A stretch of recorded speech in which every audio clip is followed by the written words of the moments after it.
Hello, everybody, and welcome back to the CWE, brought to you by the Chaos Brothers. I am B Money, as always, the insect of strength and insanity, and with me, as always, as a part of the Chaos Brothers, I have my, I would say good brother, but let's be fair here, you guys all know he really fucking knows how to push my goddamn buttons when the time is right. Ladies and gentlemen, say hello to my brother, Ray Konoshiro. Bro, say hello to the audience. Hello everybody, welcome back. I know it's been a little bit. Some things happening on behind the scenes that kept it. Rather have everyone at 100%. Apologies for that. I was gonna say apologies for that. That was on me. I wasn't feeling great.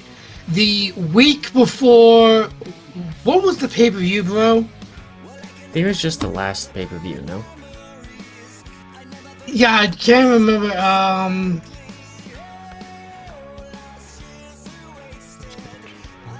WrestlePalooza. Thank you. The first pay-per-view on the fucking ESPN network, which one of us was able to fucking watch. And that wasn't me. But anyways,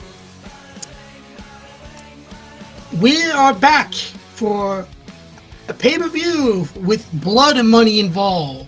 Yes, ladies and gentlemen, we are going overseas for Crown Jewel, but this time in Perth. There was a name you came up with, bro, that I really loved. And it involved Perth. What was it again? I can't remember. Let me search this up, because I know I put it in one of the... whether in the channel we are in now, or... I know I put it somewhere.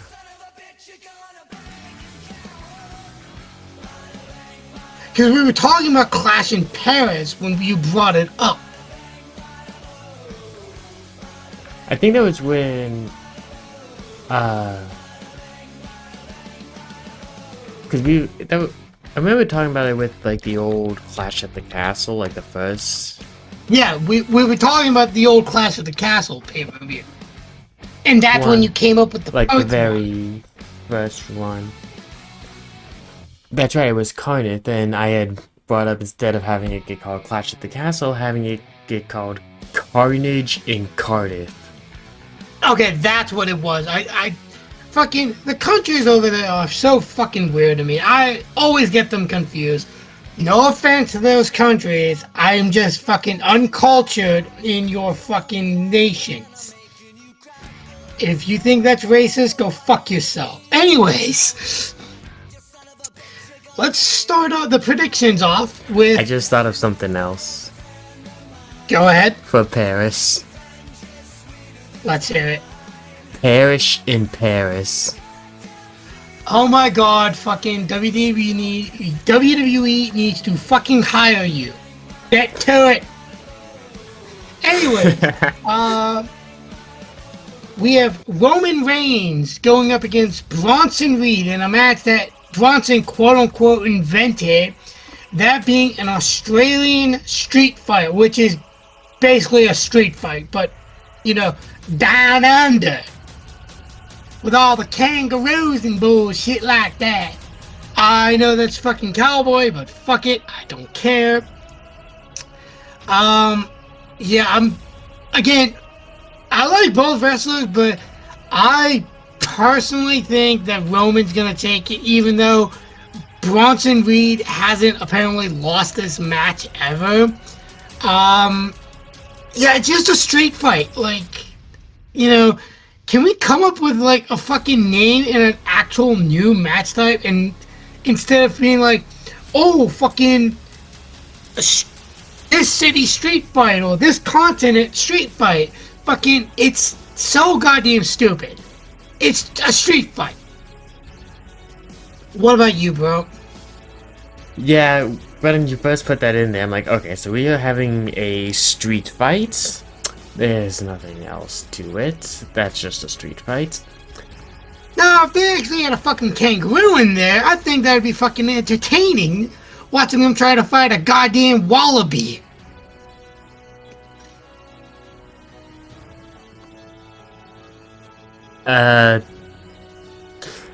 You know, But no, there's. I have something I'm gonna say, but before I get to it, I'm gonna go with Roman for this too. I just think it's something that needs to happen. Roman can't constantly be coming back, getting crushed, and leaving again for a while. Like, I know he's going hard on Hollywood right now, and all the respect to him, good for you, you go get it. But let's do a little bit of a run here, win some matches, and then you can go again. But I did think nothing wrong with that. you were talking about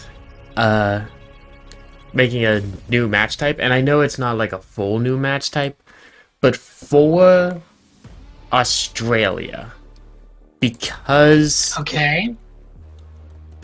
it's Australia, there's logistically it'd be a little hard considering that it's what I'm thinking is nearly a 2-day drive. Okay. But there's a famous music place in Australia, specifically in Sydney. Okay. I'm trying to. Okay, I know what you're talking about. I can't remember what it's called. It's just called the Sydney Opera House. Okay, the Sydney Opera. That's what I thought you were referring to. Okay, so far it's so But- good. For like these matches in Australia, I think it would be fun that if you had enough, like make an just a pure Australian wrestlers match, and just call it the Symphony in Sydney, and you do it right in front of the Opera House. See, now that actually sounds fucking entertaining. Now, it Like might that- not be that actually anything does- special with the match, but just having it right in front of what I'd argue is the most iconic spot in Yeah. Australia. Yeah, I personally think that that would be a great thing.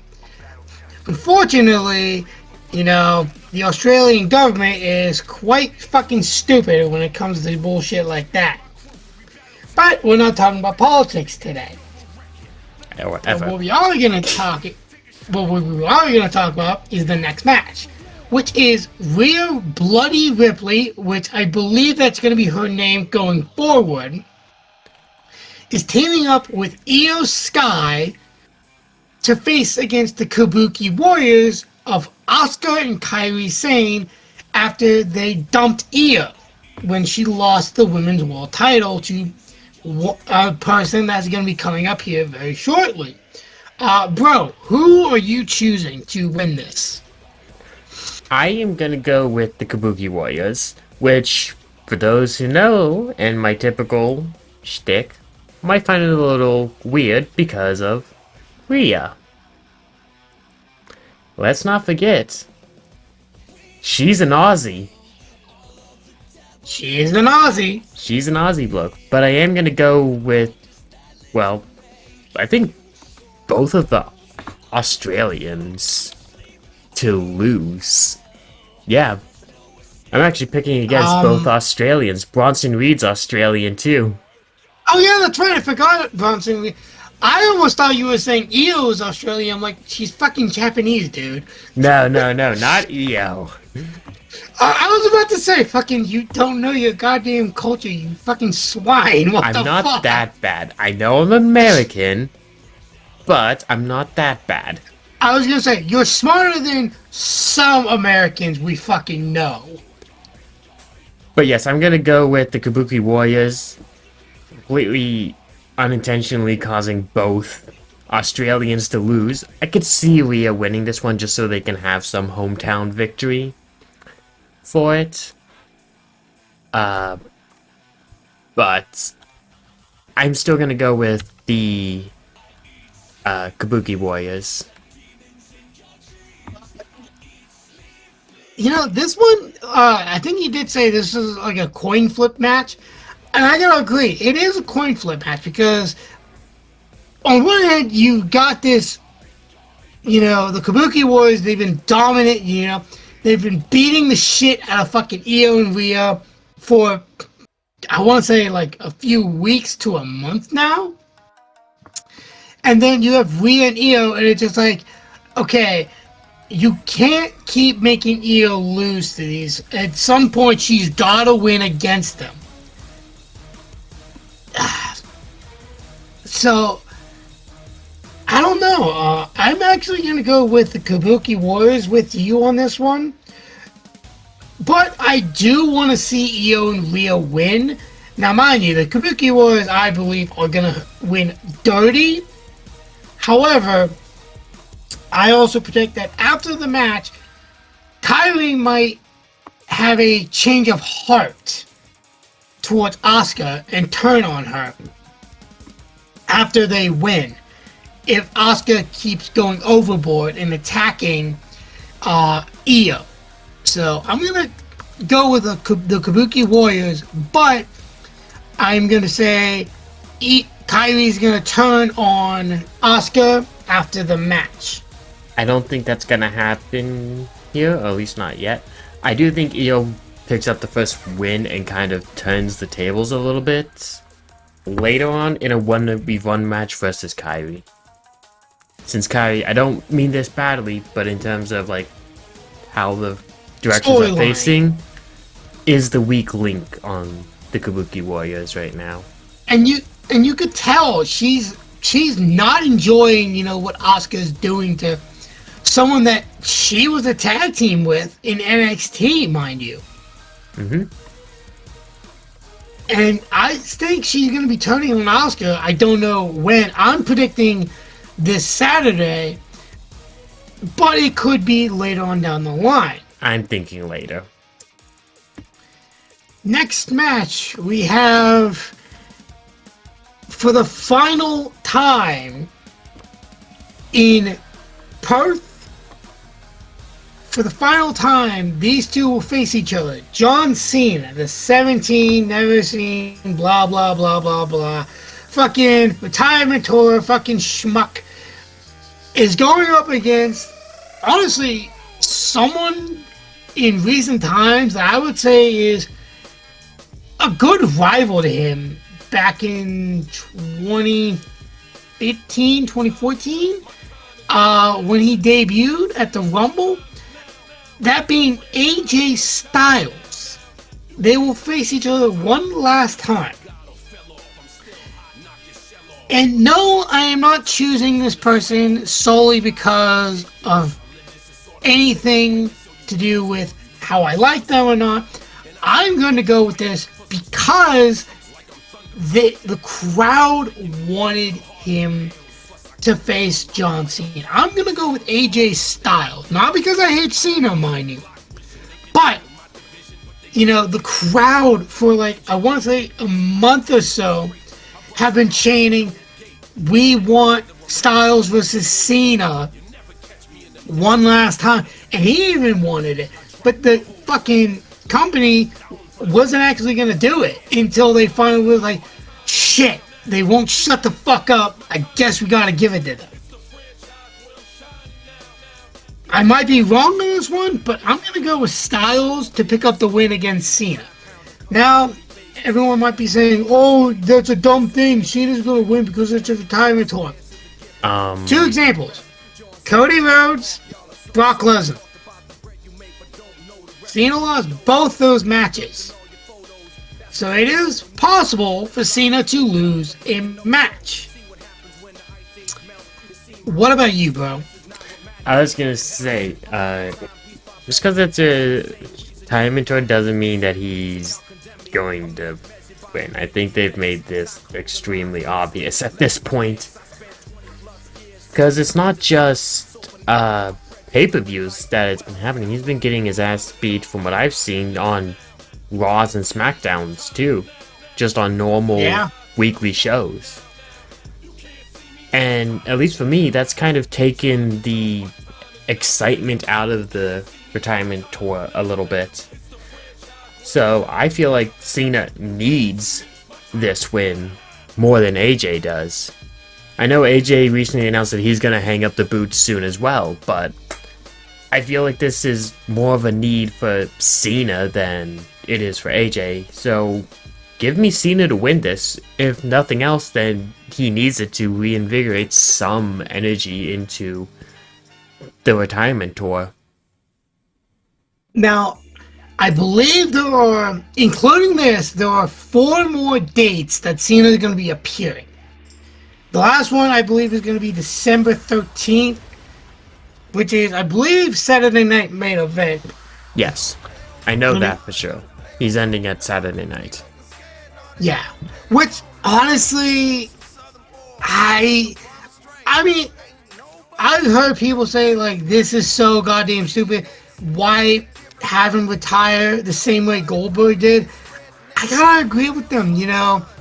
He should be retiring at a pay-per-view, not a Saturday night main event. It would just make... The only thing I could kind of see is that... Do you know where that Saturday night main event is gonna be? Boston, Massachusetts. Washington, D.C. That I did not know, because I remember they said that his last appearance will be in his hometown. From what I saw, from what I have here at the very least, it's gonna be December 13th at Capital One Arena. So maybe you want to send off what purely on titles wise is the GOAT of your business in the capital of the country. I can kind of see that argument myself, but like that might be the only reason why they're saying, hey, Saturday nights for it to be in the capital. I think he needed to go out at WrestleMania. Okay, so yeah, I'm seeing that right now. Also, I'm not saying anything, but I have heard who John Cena's last opponent will be. I'm not saying it because I'm not spoiling anything, but yeah, that's going to be interesting. There's a lot of matches that he's never going to be able to do again. Mind you, some of them are, retired, being Triple H and Shawn Michaels. He had great rivalries with those two. Edge, who's in AEW right now. Let's see. He had a rivalry with Umaga, rest in peace. He had a rivalry with Batista, but, he's in Hollywood and he ain't never coming back. There are so many rivalries that Cena has had. Wade Barrett and the Nexus were one of the good, in my opinion, one of the most memorable in 2010. I think some people would even argue that was his greatest storyline of his career. Okay, storyline, I can see it, but if they would have said rivalry, I'm sorry. The greatest rivalry with Cena, I would have to put it between either member of Rated RKO being Edge or Randy Orton. Now, personally, I would go with Randy Orton because it's way more iconic. They've had so many great matches, bragging rights, 2009, which was in Pittsburgh, bro. Orton was a psycho. He was bald. He fucking punt kicked Stephanie McMahon. He was a goddamn psycho. And honestly, that was one of his greatest rivalries with Cena. Because they kept trading the title back and forth with each other. Edge, I can also see because, again, they'd had a lot of good matches. TLC, I think it was Judgment Day. I can't remember the year. I think it was 2007. That was a great match. But yeah, JBL was another one that he had a good rivalry with. But, they can't have it. And it's just like, it really fucking sucks that we'll never get to see these matches again. Like these younger generations, they'll never get to see, what was back then. Okay, bro. I'm going to say this because I would like to try to keep us at least a little bit on the predictions. But how about we put a fork in that? Come back on a weekend where I was gonna say we don't have one, and we can just. I can let you just go off and reminisce about the old John Cena. I am so sorry. And I can add in my own 2 cents from time to time as well. Hey, to be fair, I'm not fucking actually saying he sucks monkey dick this time, like I did the last few times. I'm actually giving him compliments, so you gotta give me that on that. Yes, we will. Let's put a fork on all of that, and we can set up a time where we can make an entire section of that. I was about to say, let's go on to the second to last match, which is for the WWE Women's Crown Jewel Championship, where we have the WWE Women's Champions, Tiffany Stratton, facing off against the Women's World Champion in Stephanie Vaquer. Now, who are you choosing to take the title? I'm gonna give this to Stephanie Vaquer. I just feel like she's the one that's getting pushed a lot more. She's the one that seems to be getting a lot more of these chances. If Io was holding this title, little callback, I would have went with Tiffany. But because it's Vaquer that has it, I'm going to go with her to do it, just to continue this push that she's been given. I honestly thought you were going to go with Tiffany on this one, because I was actually going to go, Stephanie, but ooh, fucking... This feels like another coin flip to me. Yeah, this does feel like another coin flip one, to be honest. You know what? I'm actually going to go, just because I like chaos, I'm actually going to go Tiffany on this one. Now, mind you, I personally think that Stephanie Vaquer, she is absolutely going to win.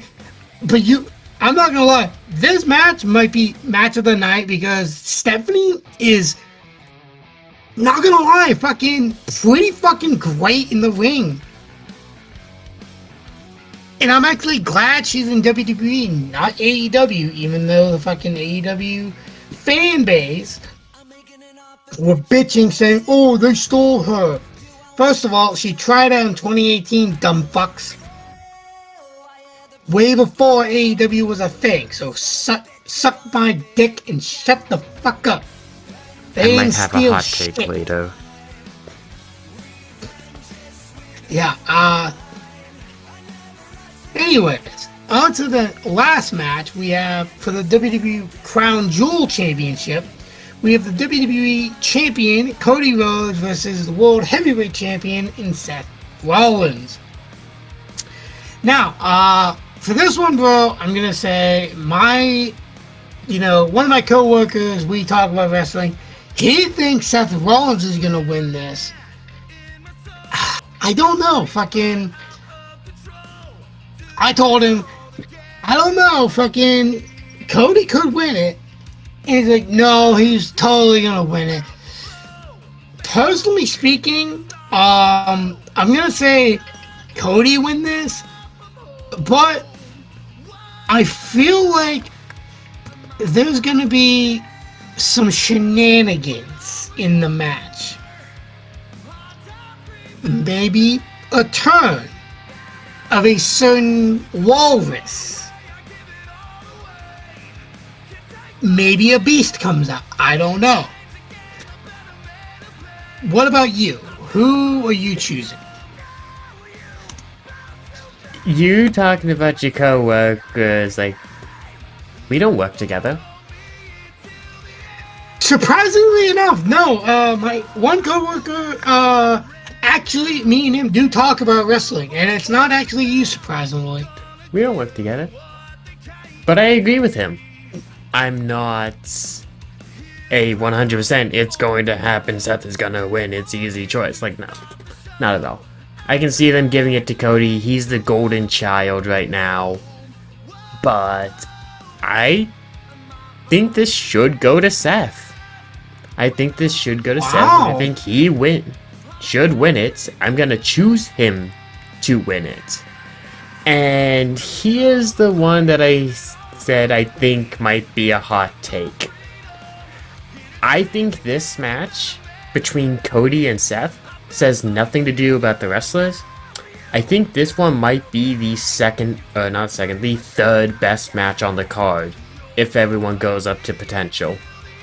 The third best. Okay, so which match is the first and which is the second? Number 2, if everyone goes up to potential, that's how I'm gonna grade this, or how I'm gonna take it. Okay, that makes sense. Number 2, give me John Cena versus AJ Styles. That was not the hottest take. But you know what? That is honestly in my opinion, a base take that they would have the second best match of the night. I'm not gonna lie, I would agree on that one, 100%. The one that I think should be the best match of the night, and quite frankly, if it goes the way I think should have been the main event, is the Stephanie Vaquer-Tiffany Stratton match. That's what I was thinking it was going to be the match of the night, too. I think that one should be match of the night. Number 2 should be Cena vs. Styles. And I'm sorry, Seth, Cody, again, I like you both. I have a Seth Rollins t-shirt and I have 2 Cody Rhodes t-shirts. I like both of them. But I think you guys slot into number 3. Hey, at least Seth, you're above Roman. I think that's going to be the worst match of the night. Yeah, I'm not gonna lie. Again, it's nothing on the wrestlers. Nothing on the wrestlers, but it's just a fucking street fight. You didn't need to add Australian to it. It's kind of fucking pointless. Just because someone is Australian doesn't mean you have to make it an Australian. It's just like, no, shut the fuck up. And this is just because Bronson constantly is stealing shoes. He's the tribal thief. They're both of these wrestlers are so much better than this, and this just feels like we don't know exactly what to do with you, but we can't have you guys both be off TV right now. So we're gonna do this as a filler patch. I don't know why, but this feels like a fucking Vince McMahon fucking storyline, and I'm like, what the fuck is this bullshit? And it's just like, hello, fucking, I thought he was out of WWE. What the fuck is this storytelling? Don't get me wrong, the Tribal Thief at first was a funny character gimmick. Now it's just stupid. It just makes him look like he's in defeat. Like, funny coming from you. Shut it. You don't talk about that on this channel, fucker. You know it. We talk about that on stream. Get it right. Not the channel where we do wrestling. Fuck you, cunt. Before my brother has a fucking aneurysm from laughing too much, we are going to end it here. Again, like you said, the match of the night, for me, Stephanie Vaquer and Tiffany Stratton, that is definitely going to be my match of the night choice. Cena versus Styles, number 2. Cody versus Seth, that's absolutely going to be number 3. Though Kabuki Warriors versus Io and Rio could make a tie for third best. Yes, I think that would say that Seth and Cody have fallen short somewhere in that match, but you also have some pretty great star talent in that tag team match to bump it up. Exactly. So, yeah, I personally think like that could be third match of the night with Cody and Seth. It depends on how they, work the match and stuff like that. But honestly, I hope they do pretty fucking well.